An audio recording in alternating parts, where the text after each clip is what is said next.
হ্যাঁ এভরিওয়ান, আমি বিউটি। আর আজকে আমি মায়ের সাথে চলে যাচ্ছিলাম শপিংয়ে। সবার আগেই আমরা ঢুকলাম মনমোহিনীতে। আর এখানে ঢুকেই দেখি চলছে buy one get one free. আর এখানে আমার মা প্রথমেই কিছু দেখলো, আর তারপরে আমরা চলে গেলাম শাড়ি সেকশনে। অ্যাকচুয়ালি আমার বোনের বিয়ে, তো সেই কারণে এসে আমরা কিছু শপিং করছিলাম।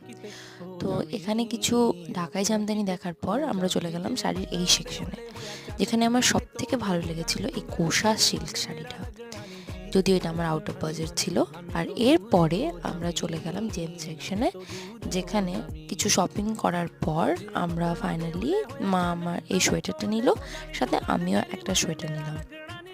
এরপরে আমরা টোটো ধরে চলে গেলাম মায়ের কিছু যেগুলো রেগুলার মেডিসিন চলে সেগুলো কিনতে।